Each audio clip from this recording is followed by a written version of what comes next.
नमस्कार, मी लतिका। आज आपण नाचणीच्या कुरमुऱ्यापासून भेळ बनवूया। खूप छान लागते बरं का, चविष्ट। तुम्ही एकदा करून बघा। तर अशा पद्धतीचे आहेत बघा।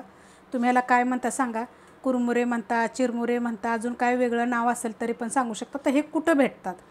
जिथून आपण फरसाणा, शेंगदाणे, खारे शेंगदाणे, फुटाणे आणतो ना, त्यांच्याकडे भेटतात।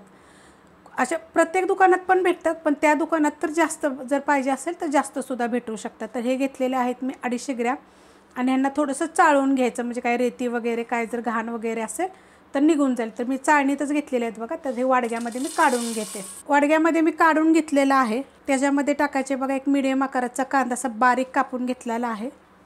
आता काय होतं माहिती आहे का, गरमीच्या दिवसात का नाही काहीतरी वेगळं असं चटपटीत खायचं मन न करतं, तर तुम्ही अशा पद्धतीत पण बनवू शकता। भेळीच्या तर मी खूप रेसिपी अपलोड करत असते, पण तुम्ही एकदा अशा बी पद्धतीनं करून बघा। आणि नाचणी आपल्या आता गरमीच्या दिवसात खाण्यासाठी चांगली असते ना, तर तुम्ही केलं तर खूप छान।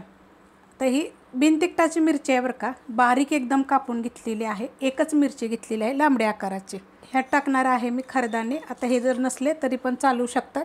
2 टाईपचे बघा मी ह्याच्यामध्ये फुटाणे घेतलेले आहेत। पिवळे पण आहेत आणि आपले काळे पण फुटाणे आहेत। फुटाणे कसे भाजायचे, खरदाणे कसे भाजायचे ह्यांच्या पण मी रेसिपी पहिलेच अपलोड केलेल्या आहेत। ह्याच्यामध्ये टाकणार आहे मी थोडीशी कोथिंबीर। ह्याच्यामध्ये टाकायचे आपल्याला थोडासा चाट मसाला। आता जेवढा आपले कुरमुरे घेतात ना, त्या पद्धतीनं पण ह्याच्यामध्ये तुम्ही चाट मसाला टाकायचा। छोटा अर्धा चमचा मी घेतलेला आहे। साधं मीठ घेतलेलं आहे चवीप्रमाणे। ह्यात एकदम थोडंसं मी काळं मीठ टाकणार आहे, जास्त टाकणार नाही आहे।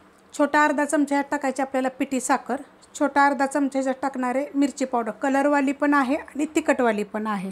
आता हा बघा, एवढा मसाला मी टाकणार आहे। हा मसाला कसा बनवला जर तुम्हाला पाहिजे असेल ना, तर मी तुम्हाला ह्या मसाल्याचं पूर्ण साहित्य लिहून देते आणि आपल्या रेसिपीच्या खाली पण सगळं लिहिलेलं असतं साहित्य। ह्याच्यामध्ये टाकणारे हा मिक्स फरसाणा जो असेल तो पण तुम्ही घेतला तर चालू शकतं, आणि खरं म्हणजे नसला तरी पण चालू शकते, कारण की कधी असतो घरात, नसतो तर नुसत्या तुम्ही कुरमुरे, कांदे, मिरची असं टाकून जरी बनवलं तरी खूप टेस्टी होतं। आता हे काय करायचं, पहिलं चांगलं मिक्स करून घ्यायचं। मस्त असं बघा मी मिक्स करून घेतलेलं आहे। आता त्याच्यामध्ये टाकणार आहे अर्ध्या लिंबाचा रस। तुम्ही जर कैरी जरी खिसून टाकली तरी पण चालू शकते। आता ह्याला आपण चांगलं मिक्स करून घेऊया। मस्त असं बघा मिक्स केलेलं आहे, खूप चविष्ट असं झालेलं आहे। एकदा तुम्ही करून बघा।